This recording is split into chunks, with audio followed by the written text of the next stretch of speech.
le bonsoir. Merci d'avoir choisi RTI 1. Voici les grands titres de ce 20h. Le président de la République, Alassane Ouattara, a signé 2 décrets de nomination ce vendredi. Madame Chantal Camara est nommée présidente de la Cour de cassation et Patrice Yao Kwaku, président du Conseil d'État. Nous verrons dans ce 20h la déclaration du secrétaire général de la présidence, Patrick Kaché. La Côte d'Ivoire se mobilise face à la crise sanitaire provoquée par le coronavirus. Le ministère de la Santé et de l'Hygiène publique, engagé dans la lutte, vient de faire le point de la situation. Le bilan dévoilé hier jeudi 2 avril faisait état de 194 personnes touchées par la maladie, 15 cas de guérison. Nous entendrons dans quelques instants le communiqué du ministère de la Santé. À cause du coronavirus et pour freiner sa propagation, les écoles sont fermées sur le territoire ivoirien depuis quelques semaines. Mais comment aider ces élèves? Le gouvernement lance des programmes de cours à distance, programmes disponibles sur le web et sur le support télé et radio du groupe RTI. L'annonce a été faite au point de presse du gouvernement par la ministre Kandia Camara. En cette période de crise sanitaire provoquée par le coronavirus, la Banque mondiale soulage la Côte d'Ivoire en octroyant un appui financier de plus de 118 milliards de francs CFA. Ce crédit est le fruit des réformes entreprises dans plusieurs secteurs. La signature du mémorandum a été concrétisée par les 2 parties ce vendredi. Soyez les bienvenus sur RTI 1. Les écoles restent fermées, mais les élèves ne sont pas du tout en vacances. Des solutions alternatives ont été trouvées pour leur permettre de rester toujours connectés à leur manuel scolaire. De jeunes Ivoiriens ont développé des applications web et des offres SMS. Toutes ces initiatives se font sous la coupole du ministère de l'Éducation nationale. Les élèves suivront donc les cours à distance via le web et les supports télé et radio du groupe RTI. Et ce sera le sujet vide ici de ce 20h. Avant justement de développer ce sujet, je vous propose de faire un tour au palais présidentiel où le chef de l'État a signé 2 décrets. Le président Alassane Ouattara a nommé ce vendredi Mme Chantal Camara, présidente de la Cour de cassation, et M. Patrice Yao Kwaku, président du Conseil d'État. Ces 2 magistrats hors hiérarchie sont nommés pour une durée de 5 ans. Je vous propose d'écouter la déclaration du secrétaire général de la présidence de la République, Patrick Kaché. Le président de la République, son Excellence M. Alassane Ouattara, a procédé ce vendredi 3 avril 2020 à la signature de 2 décrets portant nomination pour une durée de 5 ans des présidents de la Cour de cassation et du Conseil d'État, conformément à l'article 150 nouveau de la Constitution. Ainsi, Madame Chantal Nandaba Camara, magistrat hors hiérarchie, groupe A, échelon unique, est nommée présidente de la Cour de cassation. Monsieur Patrice Yao Kwaku, magistrat hors hiérarchie, groupe A, échelon unique, est nommé président du Conseil d'État. L'actualité sanitaire dans notre pays, comme dans les autres nations, est dominée par le coronavirus et on en parle tout au long de ce journal.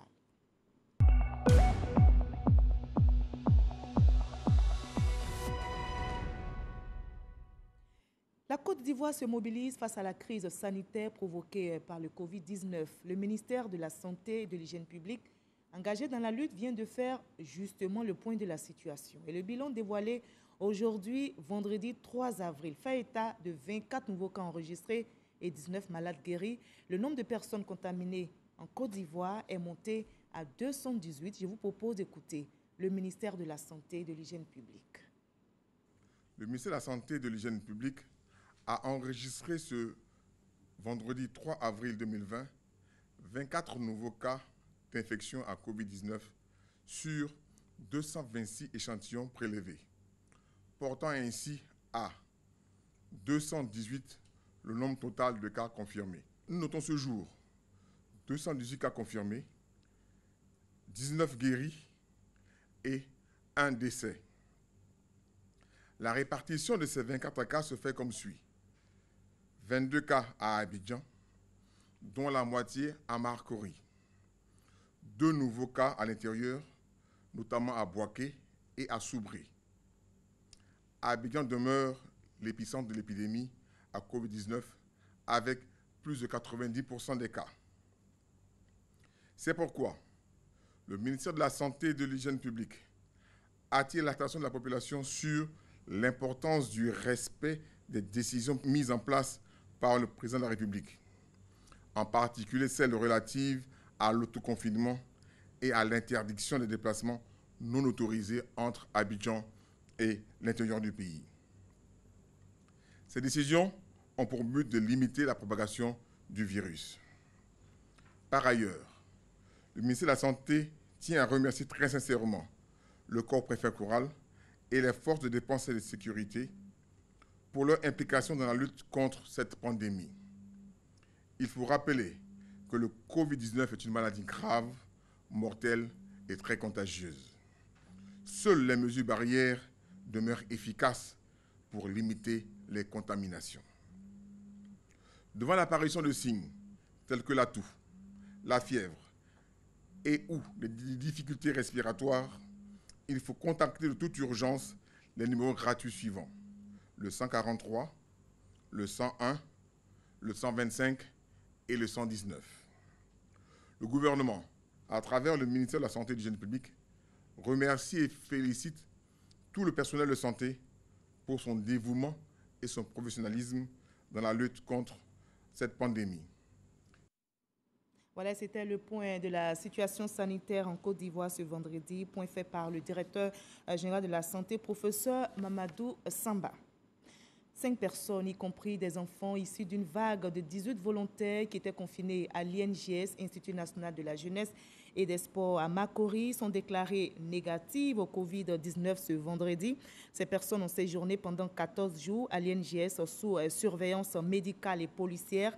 Et selon le directeur de l'Institut national d'hygiène publique, INHP, ces personnes se portent bien et leur état de santé ne représente aucun danger pour les populations. Relativement au fait qu'elles se sont présentées d'elles-mêmes à l'INJS, ces 5 personnes ont été félicitées pour cet acte citoyen et responsable par le professeur Joseph Beignet-Bivro, directeur de l'Institut national d'hygiène publique, INHP. À noter par ailleurs que ces 5 personnes qui ont voulu garder l'anonymat n'ont pas voulu se prononcer sur leur confinement par nos reporters. Et la situation dans le monde, notez que les cas recensés font état de plus d'1 million dans 205 pays, plus de 500 000 en Europe, plus de 8 000 cas en Afrique, décès, plus de 53 000 à travers le monde, près de 40 000 en Europe, plus de 299 en Afrique.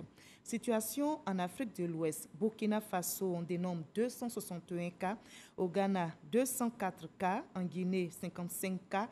Au Libéria, 6 cas. Et au Mali, 28 cas. Au moins 50 pays sont en confinement total dans le pays, dans le monde. À cause du coronavirus et pour freiner sa propagation, les écoles sont fermées sur le territoire ivoirien depuis quelques semaines. Mais comment aider les élèves? Le gouvernement lance des programmes de cours à distance, programmes disponibles sur le web et sur le support télé et radio du groupe RTI. L'annonce a été faite au point presse du gouvernement par la ministre de l'Éducation nationale, Kandia Camara. Vous aurez le reportage de Mahama Traoré au cours de ce journal. Voilà, la Côte d'Ivoire, à l'instar des autres pays, dit non au Covid-19 et multiplie les initiatives pour freiner la pandémie. Les écoles, je l'ai dit, restent fermées, certes, mais les élèves ne sont pas en vacances. Des solutions alternatives sont trouvées avec les cours à distance. De jeunes Ivoiriens, vous allez le voir, développer des applications web et des offres SMS, initiatives soutenues par le ministère de l'Éducation nationale et par le groupe RTI. Mais comment les choses se passeront-elles concrètement? Comment les élèves pourront-ils rester connectés à leur manuel scolaire, loin des classes? Cours à distance, solution pour les élèves en cette crise sanitaire? Élément de répondre dans le dossier d'ici de ce 20h, signé Sephorazi.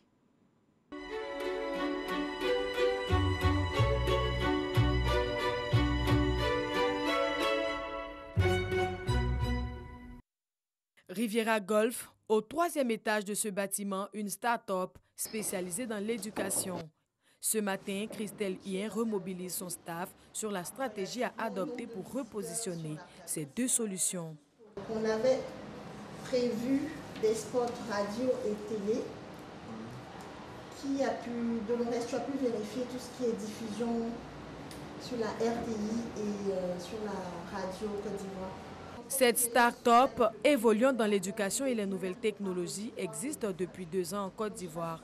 Ses propositions Edu, une plateforme SMS à partir de laquelle les élèves en classe de CM1 à la 3e peuvent recevoir des cours pour faciliter leur révision depuis leur domicile, et prenezlesfeuilles.com, une interface web accessible aux élèves des classes de 3e à la terminale.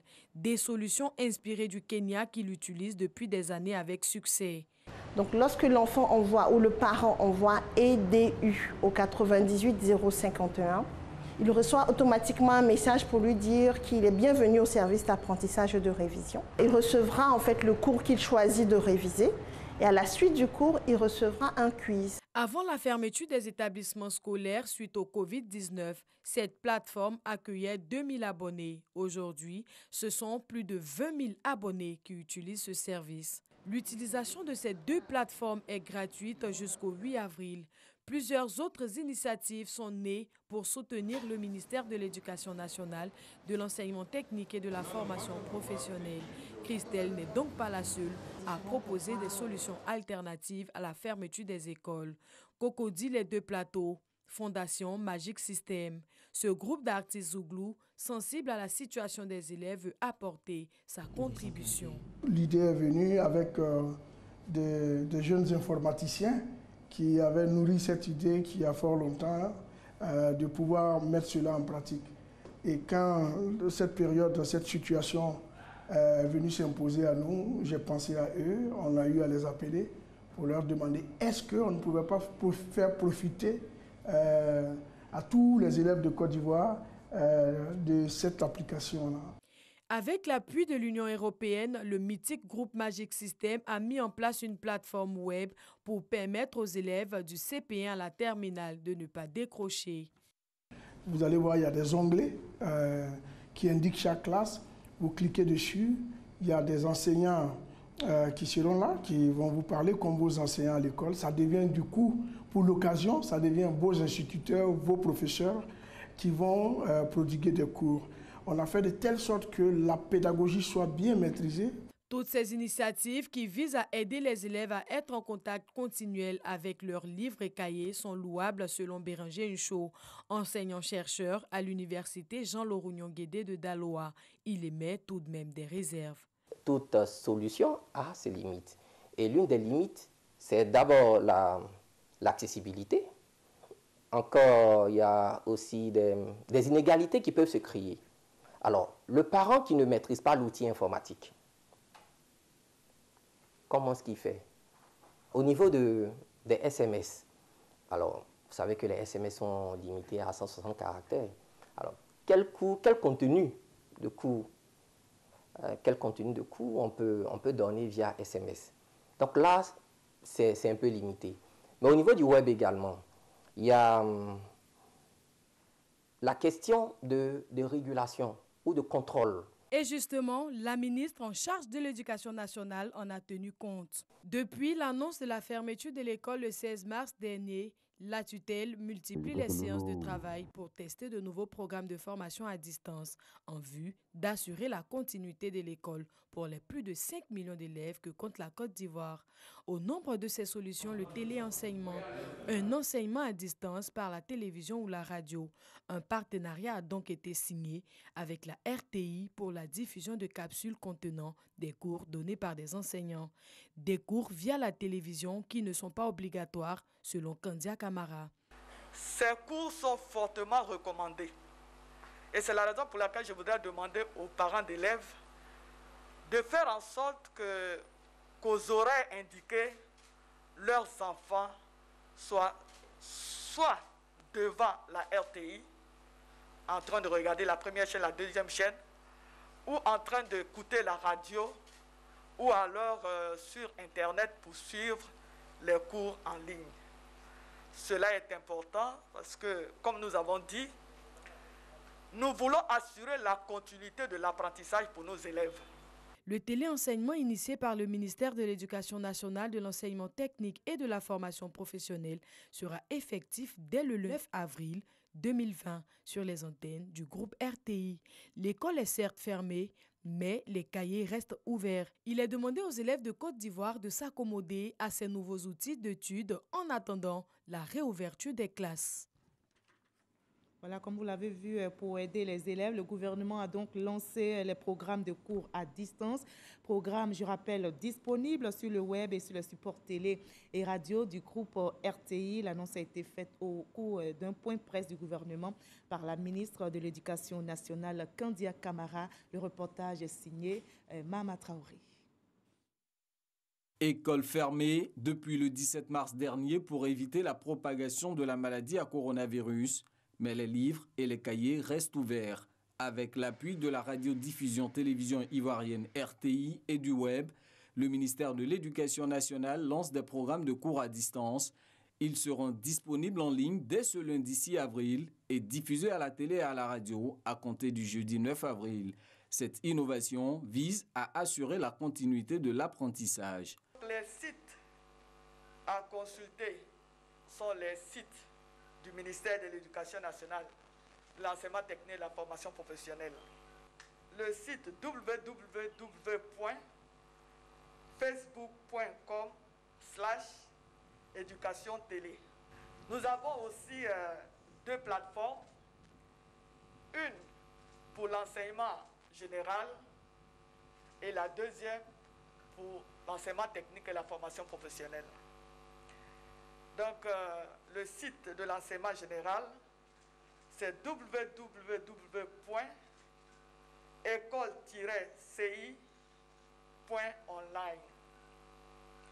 Et pour l'enseignement technique et la formation professionnelle, c'est www.maformationenligne.cpntic.ci. Pour la télé et la radio, les cours vont démarrer le jeudi 9 avril 2020 et les horaires sont les suivants. La RTI première chaîne, c'est tous les jours du lundi au vendredi de 15h à 15h30. Pour la RTI 2, tous les jours du lundi au vendredi de 9h à 11h. En ce qui concerne la radio, Radio Côte d'Ivoire, tous les jours, du lundi au vendredi, de 8h à 8h30, et fréquence 2, tous les jours, du lundi au vendredi, de 15h à 16h. Dans un premier temps, ces cours s'adressent aux élèves du CM2, de la 3e et de la terminale et s'étendront dans l'avenir aux classes intermédiaires. La ministre de l'Éducation nationale insiste, une année blanche n'est pas envisagée pour l'heure. Nous avons achevé le premier trimestre, les élèves ont eu leur moyenne. Nous avons achevé le deuxième trimestre et les enseignants étaient en train de calculer les moyennes. Donc, dans la plupart des établissements, les moyennes sont disponibles. Donc, il ne nous reste que le troisième trimestre. Vous savez bien que les examens à grand tirage se font in situ. Les élèves ou les candidats sont regroupés dans des centres de composition. Pour le moment, c'est le confinement total pour les élèves à la maison. Donc, ce que nous faisons, nous cherchons à continuer les enseignements. Dans un style pédagogique, Kandia Camara invite l'ensemble de la communauté éducative à respecter les mesures barrières afin de briser la chaîne de transmission de la maladie à coronavirus, un message qui vaut aussi pour les consommateurs de tabac et d'alcool. Tous ceux qui fument sont plus à risque que ceux qui ne fument pas. Donc il faudrait vraiment profiter de cette crise pour arrêter de fumer. L'alcool, comme le tabac, nous affaiblit notre organisme, affaiblit notre système immunitaire, donc nous rend plus fragiles au Covid-19. Une consommation abusive d'alcool favorise plus l'installation du Covid-19 et surtout les formes graves. Le professeur Mamadou Samba assure que les capacités de dépistage se sont vues renforcées, ce qui va favoriser la détection plus rapide et à grande échelle des cas suspects. Le ministère de la Santé en première ligne dans la lutte contre le coronavirus multiplie les initiatives. Le ministre Eugène Aka Awele s'est rendu aujourd'hui au service des maladies infectieuses et tropicales du CHU de Treichville pour voir comment les malades sont traités, s'imprégner de leur état de santé et des conditions de travail du personnel soignant. Eugène Aka Awele, qui a visité les salles de réanimation, a apporté le soutien de l'État aux malades et au personnel soignant. Salimatou Dia. C'est un ministre compatissant, soucieux de l'état de santé des cas confirmés en Côte d'Ivoire, qui s'est rendu au service des maladies infectieuses et tropicales du CHU de Cocody pour s'enquérir des nouvelles des malades et prendre le pouls de la situation. Nous avons à ce jour 15 guéris. Ces guéris la sortent d'ici. Donc nous sommes venus voir comment les choses se passent. Déjà, il y a eu 15 guéris sortis d'ici. Ça veut dire que le système est performant et nous souhaitons qu'il en ait de plus en plus et surtout avec l'amélioration en cours du service, l'extension, la réhabilitation, un service de réanimation qui va être totalement dédié. Le professeur Bois qui est en compagnie du professeur Serge Éolier, notre expert du comité de veille sanitaire. Je crois que l'espoir est permis. Une visite pour aussi apporter son soutien et être à l'écoute du personnel soignant qui jusqu'ici sont aux côtés des malades. Il y a certains patients qui sont en isolement avec un soutien psychosocial et traitement symptomatique et certains autres patients reçoivent le traitement spécifique qu'on a proposé dans la directive nationale. Présent à cette visite, le représentant résident de l'OMS note de bons points. Et après cette visite, nous voyons que c'est un centre qui répond aux normes donc de prise en charge et de traitement des malades. Et cela est rassurant. Et nous avons vu des respirateurs, nous avons vu des lits qui sont aménagés, nous avons vu des patients avec des accès limités comme recommandé, avec un système de prévention et de contrôle de l'infection qui est également en place. Donc cela rassure l'OMS et nous voulons encourager encore le pays, le gouvernement de la Côte d'Ivoire avec le ministre de la Santé à renforcer encore toutes les capacités de prise en charge des malades. Le ministère de la Santé et de l'Hygiène publique a encore une fois invité les populations à prendre conscience de la situation et à respecter les mesures de prévention. Mais dans quel état d'esprit travaille justement le personnel soignant engagé dans cette lutte contre le coronavirus? Comment se protège-t-il devant un cas confirmé de Covid-19? Dans quelles conditions exerce-t-il au service des maladies infectieuses et tropicales du CHU de Treichville, service en charge du traitement médical des cas confirmés? On retrouve Salimatou Dia. Ce matin, au service des maladies infectieuses et tropicales du CHU de Treichville, les médecins traitant les cas confirmés du Covid-19 en Côte d'Ivoire sont en réunion pour l'évaluation quotidienne de l'état de santé de chaque patient.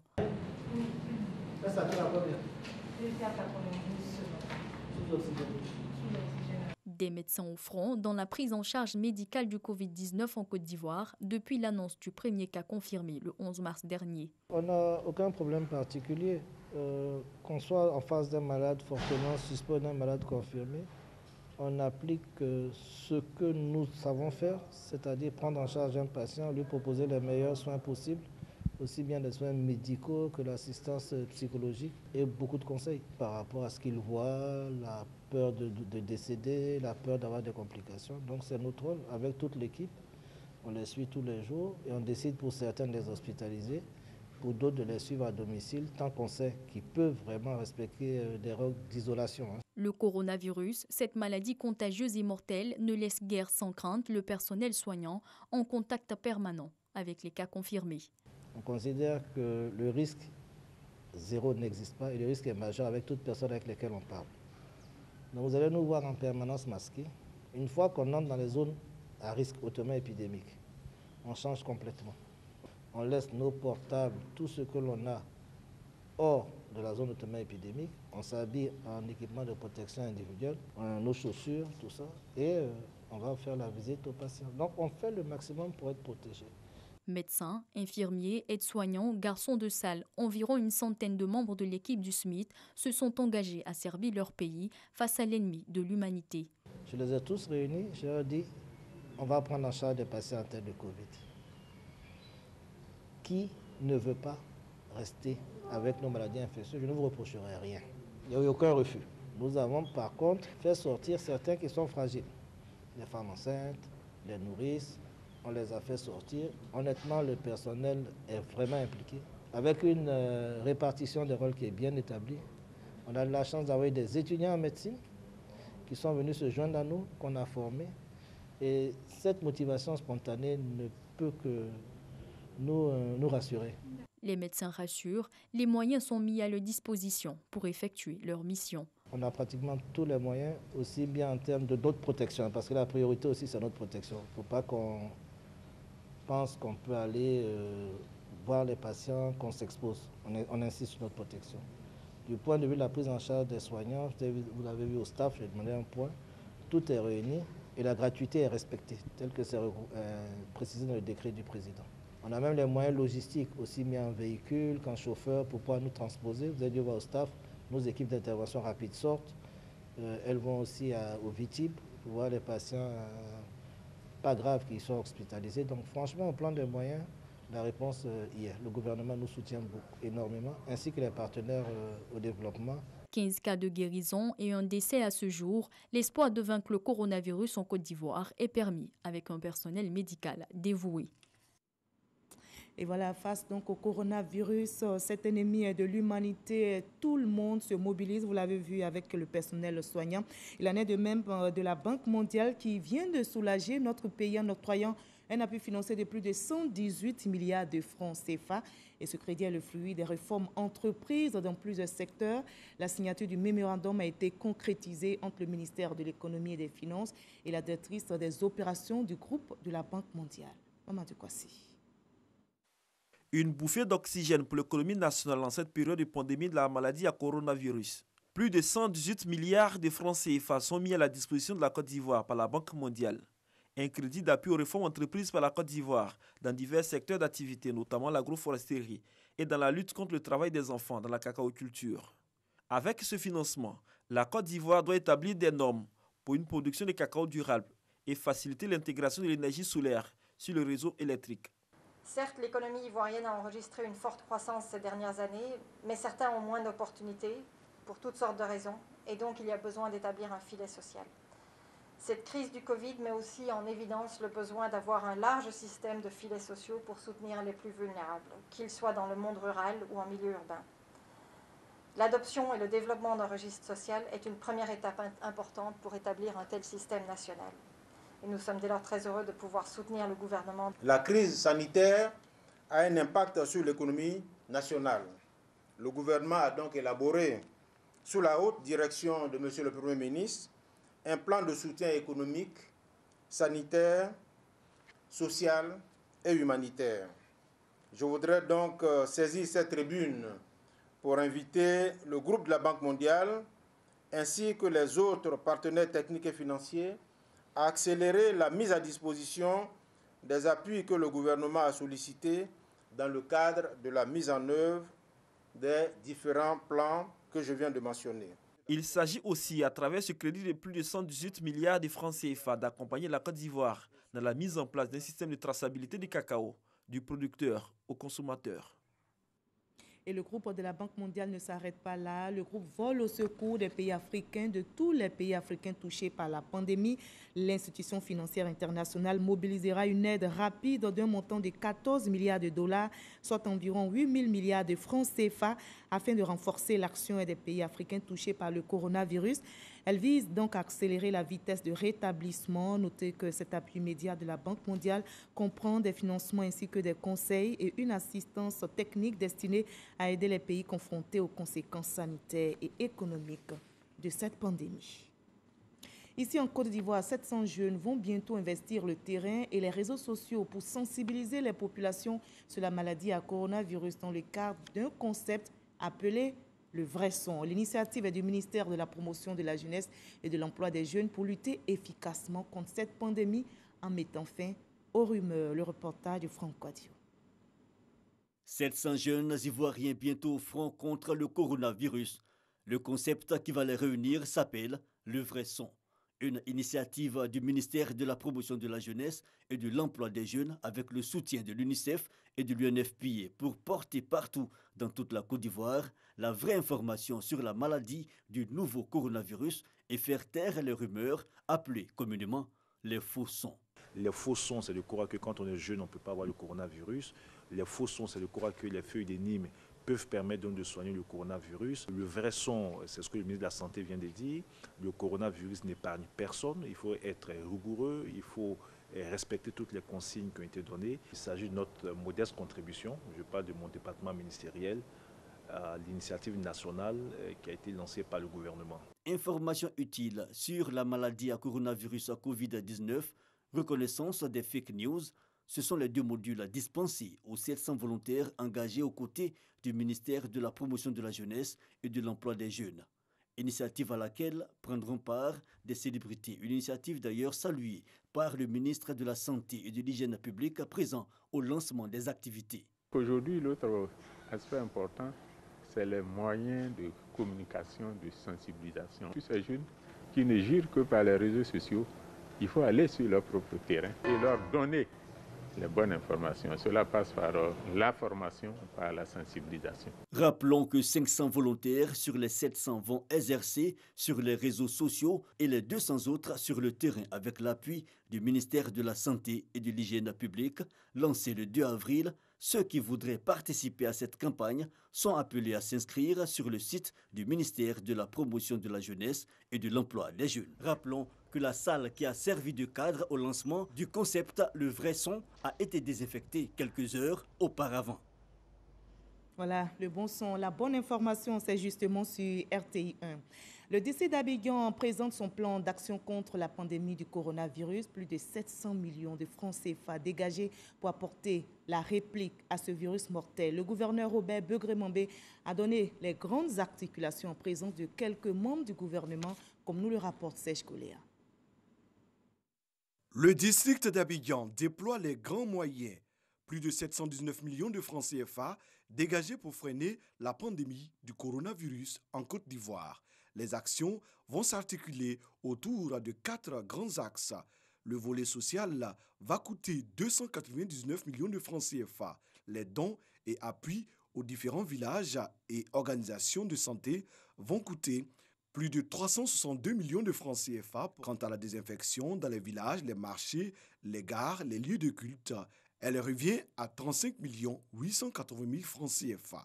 Il s'agira dans ce plan d'action, selon le gouverneur du district Robert Begré-Mambé, de distribuer du matériel médical aux hôpitaux, de mettre à la disposition des populations des kits de prévention, de faire des dons en vivres aux couches les plus défavorisées et de passer à une phase active de désinfection dans les lieux publics. Là où nous aurons besoin de travailler très finement, c'est la distribution des kits alimentaires. Le chef de l'État tient à ce que ce soit les plus démunis, c'est-à-dire ceux qui ont le plus besoin de ces dons qui en bénéficient. Nous avons 3 niveaux de collaboration. Les maires, les ONG et notre direction spécialisée dans l'aide aux populations les plus démunies. En ce qui concerne la désinfection, Madame le ministre de la Salubrité et moi, nous avons déjà commencé. Nous allons continuer. L'État fait sa part. Les collectivités également font leur part. Nous voyons aujourd'hui cette belle et grande initiative du district. Il faut aussi que les populations fassent leur part. Respecter toutes les recommandations qui nous permettent donc de faire tous ces gestes barrières. C'est une riposte multisectorielle et nous devons être solidaires. Les maires ont commencé à jouer leur partition et aujourd'hui le gouverneur du district vient apporter une couche supplémentaire, vient réveiller en nous la responsabilité pour que le civisme soit partagé par l'ensemble de nos concitoyens. Le ministre de l'Administration du Territoire et de la Décentralisation salue cet acte plus que louable. Le second niveau auquel je voudrais vous adresser aussi les félicitations de M. le Président de la République et du Premier ministre, c'est l'acte de solidarité nationale. Le district d'Abidjan a remis un chèque de 20 millions de francs CFA au ministère de la Santé et de l'Hygiène publique pour les achats de médicaments et 10 millions de francs CFA à la police nationale pour les frais de déplacement. Chefs de village, guides religieux et maires ont reçu symboliquement du matériel et des produits sanitaires. Les équipes du district d'Abidjan sont prêtes. Elles ont fait une démonstration de l'opération de désinfection. Pendant 3 semaines, 60 000 véhicules de transport seront désinfectés. 111 gares, 180 rues, soit 224 km, 118 villages et 160 marchés seront visités par les agents de désinfection. Voilà, la Côte d'Ivoire est donc engagée dans la bataille. La lutte contre la pandémie s'accentue. Une entreprise bancaire a sillonné les marchés des communes de Makori, Koumassi, Agamé, Treichville pour distribuer des kits sanitaires. Il y avait à leur côté la secrétaire d'État à l'autonomisation de la femme, Miss Belmond Dogo, a exhorté les femmes des marchés à respecter les mesures barrières. Le reportage de Franck Quadio. Marché de Makori, des mesures d'hygiène à l'entrée principale. Les mains sont lavées. Décor similaire au marché Diakona de Koumassi. Mesures d'hygiène et de prévention, on en a ici une idée précise. Si les clients viennent, chacun se protège, puis c'est tout. On lave bien la main. Et pourtant, difficile de respecter totalement certaines mesures, telles la distance à 1 mètre minimum sur ces marchés. Or, il est primordial de le faire. C'est le message qu'est venue délivrer la secrétaire d'État chargée de l'autonomisation des femmes, Miss Belmonda Dogo, venue soutenir la direction de la Banque populaire, institution financière qui s'engage auprès de l'État dans l'acte citoyen, en offrant des kits de prévention d'une valeur de 25 millions de francs CFA. Le président de la République et le Premier ministre ont lancé un appel à la solidarité, un appel à l'union. Le gouvernement fait déjà beaucoup pour aider les populations face à cette pandémie, mais le gouvernement seul ne peut pas tout faire. Et c'est pour ça que nous avons décidé de faire des dons au gouvernement pour venir en soutien donc, aux différentes populations. Et nous avons décidé de faire une tournée aujourd'hui au niveau des différents marchés d'Abidjan. Makori, Koumassi, la commune d'Adjamé, des actions symboliques donc sur ces différentes places de marché. Un acte salutaire selon les bénéficiaires. On se protège, vraiment, on est très contents ce matin. Autre lieu, commandement supérieur de la gendarmerie. Des gels hydroalcooliques, des seaux, du savon liquide. Le message ici contribuer à la sécurité sanitaire de ceux-là même qui sécurisent les biens et les personnes. Ce matériel qui a été donné va être correctement utilisé. Les gens vont continuer de se protéger, ils vont se laver les mains, ils vont poser les bons actes pour leur sécurité, mais aussi pour donner l'exemple au reste des citoyens. Dernière escale, le marché gourou d'Adjamé. Ici, la secrétaire d'État tient à briser les idées reçues. Quand on dit de se laver les mains, nous, on pense automatiquement au savon liquide. Non. Tout savon peut être utilisé pour se laver les mains. Donc vous êtes en première ligne pour la lutte contre le coronavirus. Il nous appartient à nous les femmes de faire cette campagne. Cette campagne de nous protéger vivants. Pendant que nous sommes encore vivants, nous devons nous protéger et pour nous et pour nos enfants. Notons que dans la matinée, cette caravane sanitaire a posé ses valises dans la commune de Treichville. Et les initiatives se multiplient. La Caisse nationale d'assurance maladie a offert aujourd'hui, vendredi 3 avril, des équipements de protection à ses agents de service d'accueil de la couverture maladie universelle, agents relevant du ministère de la Santé et de l'Hygiène publique. Ces dons sont composés de 12 000 cache-nez et 12 000 gants. On en sait plus avec Jean-Marc Gailly. 12 000 cache-nez et 12 000 gants en latex sont remis au ministère de la Santé et de l'Hygiène publique. La Caisse nationale d'assurance maladie CNAM, donateur, veut répondre aux besoins en protection de ses 1800 agents d'accueil de la couverture maladie universelle CEMU, ces derniers déployés dans les centres de santé publique. Ce don est une réponse citoyenne à la lutte contre le coronavirus. Ils sont pour nous des éléments de front. Dans les centres de santé, c'est eux qui reçoivent les assurés sociaux. Donc nous avons pensé qu'il était bon de leur apporter des kits de protection. Je pense que nous tous, quel que soit notre niveau, devions nous inscrire dans cette lutte-là pour apporter au ministère de la Santé notre contribution. Le représentant du ministre en charge de la Santé affiche sa reconnaissance à l'institution et les assure du bon usage des équipements. Nous allons instruire le directeur général de la Santé pour que tous ces lots qui ont été réceptionnés soient effectivement dirigés vers les différents centres afin de les mettre à disposition de tous les agents d'accueil qui sont dans nos hôpitaux. Merci pour vos contributions à l'effort national. La Caisse nationale d'assurance maladie Sénam s'inscrit dans un élan de solidarité nationale pour aider le Conseil national de sécurité dans la prévention contre la maladie à coronavirus. À l'intérieur du pays, l'ONG Hope Dengele est aussi engagée dans la lutte contre le coronavirus et dans le département d'Odiéné. Cette ONG a initié depuis le vendredi 20 mars une campagne d'information et de sensibilisation sur la maladie. Des équipements de protection, des kits hygiéniques ont été offerts aux populations d'Odiéné, des villes environnantes pour freiner ce virus mortel. Frédéric Gorebi, Salimatoudia pour le reportage. Accompagner les efforts de l'État ivoirien dans la lutte contre la pandémie du Covid-19, c'est le pari que s'est assigné l'ONG Hope Dengele.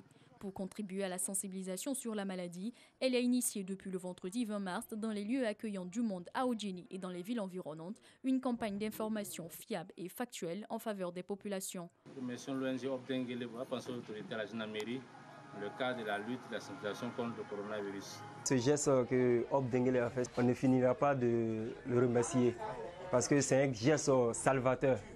Et nous tous, nous voyons ce que cette pandémie est en train de faire dans le monde entier. Donc, je lance un appel à toute la population de suivre les consignes qui ont été données pour éviter cette pandémie. Les bénévoles de Hope Dengele ont sensibilisé sur les gestes sanitaires à observer, notamment se laver régulièrement les mains à l'eau et au savon. On est là-dessus, on a continué et on continuera jusqu'à la fin de l'épidémie.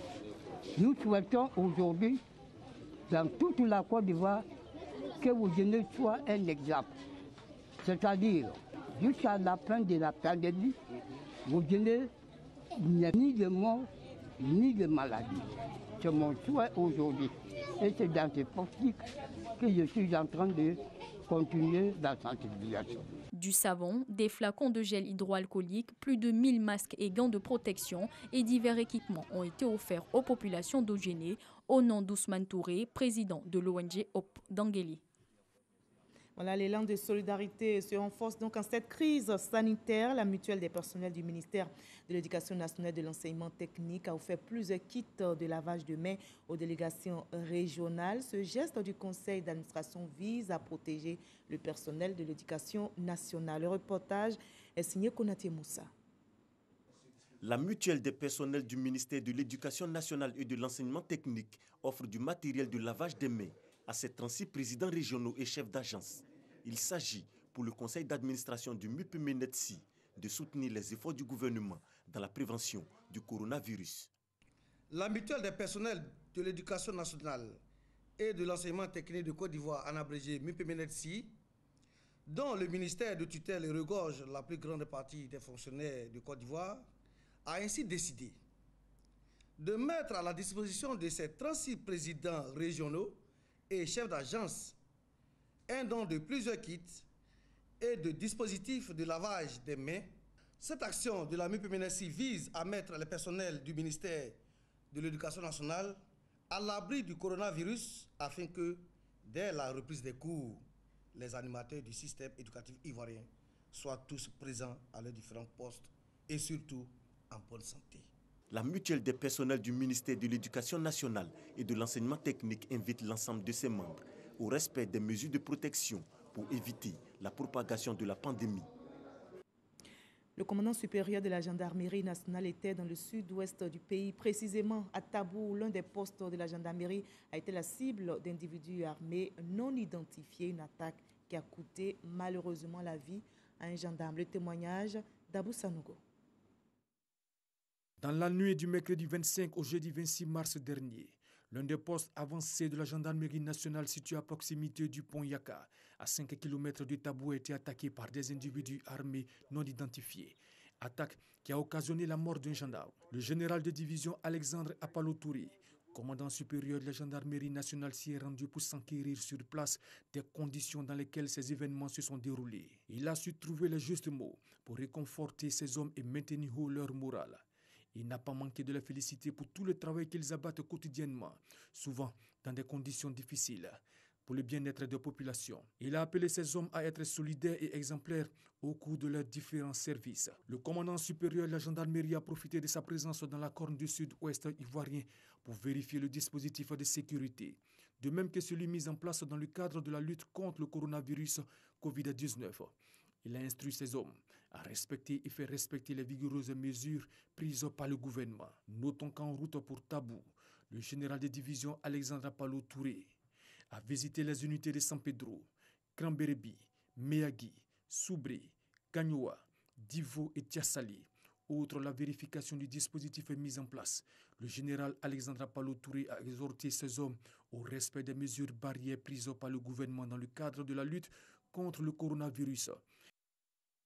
Stop donc au coronavirus en Côte d'Ivoire. Protégeons-nous, protégeons les autres en respectant les mesures barrières. Demain 13h, retrouvez Hamza Diaby. Bonne santé à toutes et à tous.